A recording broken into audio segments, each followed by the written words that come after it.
కథాలహరి మీకు స్వాగతం పలుకుతోంది. ప్రతి కథ ఒక అలలా మీ హృదయాన్ని తాకుతూ. స్నేహితులారా, మనం ఈరోజు ప్రముఖ సుప్రసిద్ధ రచయిత్రి శ్రీమతి డి కామేశ్వరి గారు రచించిన ఆతిథ్యం ఖరీదు అనే ఒక చక్కని కథను విందామండి. ఇక కథలోనికి వెళ్ళిపోదామా అండి? కోనార్క వచ్చి విజయవాడ ప్లాట్ఫామ్ మీద ఆగింది. వసుంధర కొడుకుతో సీ కోచ్ వెతుక్కుంటూ ఎక్కింది. ఆఖరి నిమిషంలో టికెట్ కొనడంతో రిజర్వేషన్ దొరకడం కష్టమైంది. లేడీస్ క్యాబిన్లో అసలు ఖాళీలు లేవని మామూలు నెంబర్ ఇచ్చారు.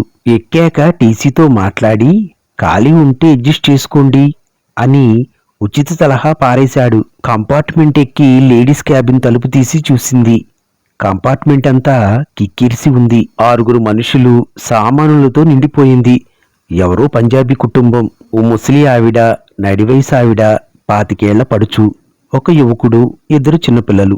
మొత్తం ఫ్యామిలీ కింద 6 సీట్లు బుక్ చేసుకున్నారు. క్యా హోనా బెహన్జీ?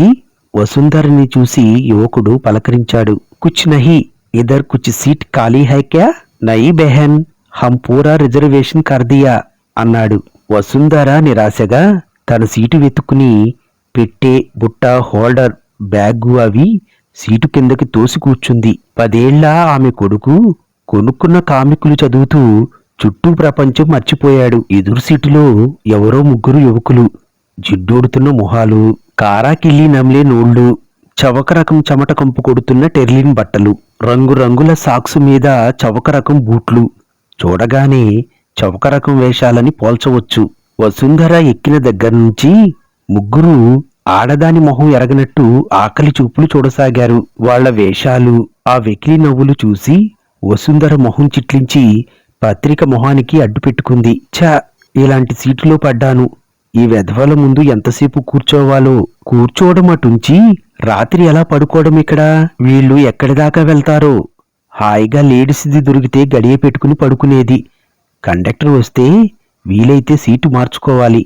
వసుంధర భువనేశ్వర్లో హోమ్ సైన్స్ డిపార్ట్మెంట్లో హెడ్. హైదరాబాదులో యూనిసెఫ్ వాళ్ళు ఫుడ్ అండ్ న్యూట్రిషన్ వాల్యూస్ మీద సింపోజియం ఏర్పాటు చేస్తే వచ్చి తిరిగి వచ్చేటప్పుడు గుంటూరులో తల్లి దగ్గర ఆదివారం ఆగి తిరిగి విజయవాడ వచ్చి కోనార్క క్యాచ్ చేసింది.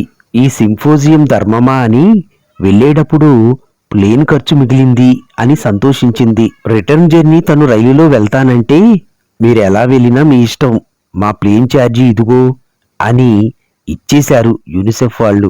ఎంత మంచివాళ్ళు. 1500 మిగిలింది. పుస్తకాలకి ఓ గాడ్రేజ్ కొనాలనుకుంటోంది. అది ఈ డబ్బుతో కొనొచ్చు అని సంతోషించింది వసుంధర.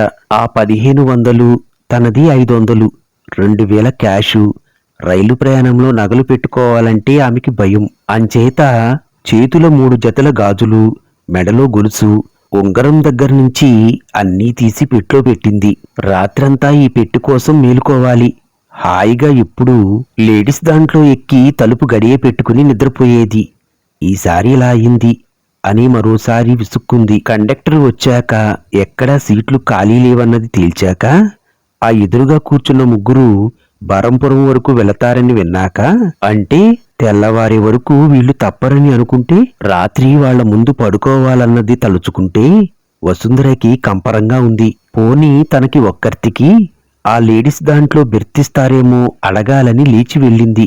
కొడుకుని పెట్టి చూడమని చెప్పి. ఆయే ఆయే బెహన్జీ అంటూ అందరూ ఆప్యాయంగా ఆహ్వానించసాగారు. వాళ్లంతా టీ తాగుతూ వసుంధరకి బలవంతంగా ఓ కప్పు ఇచ్చారు.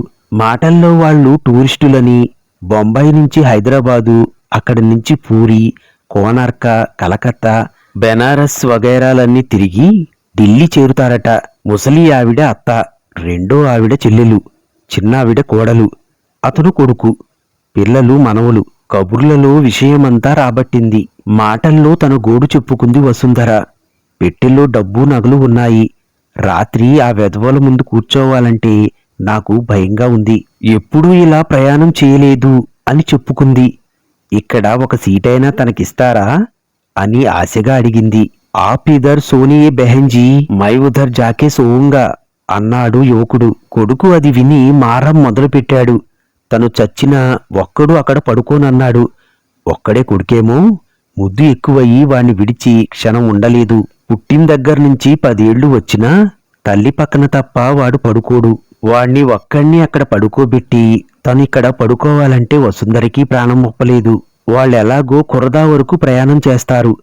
తెల్లారి 9 గంటలకి కురదాలో దిగే వరకు వాళ్ళుంటారు గనుక పోనీ సామాను వీళ్ల దగ్గర పెడితే కనీసం కంటి నిండా నిద్రైనా పోవచ్చు అనుకుంది. పోనీ గదా అని ఒక సీటు ఇస్తానంటే ఇంకోటి కొడుక్కి కూడా ఇమ్మని ఎలా అడగడం?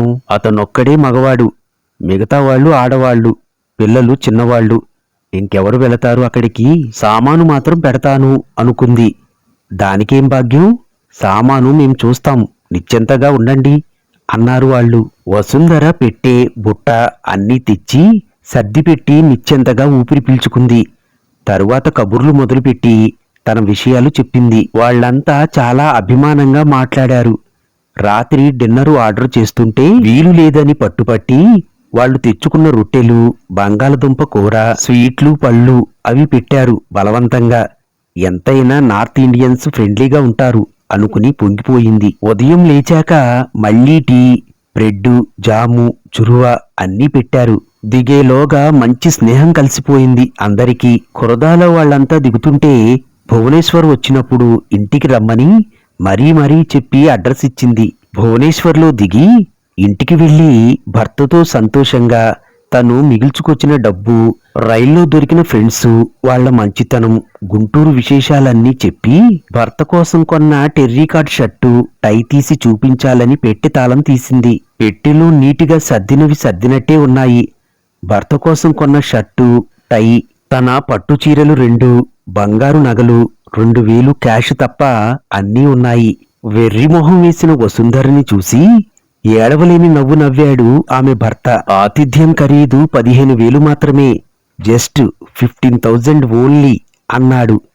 వసుంధరకు నోటమాట రాలేదు. ఈ కథ సమాప్తమండి. మరిన్ని కొత్త కథల కొరకు తప్పకుండా ఈ ఛానల్ని సబ్స్క్రైబ్ చేసుకోండి. మరొక కొత్త కథతో మిమ్మల్ని మళ్ళీ కలుస్తాను. Thank you.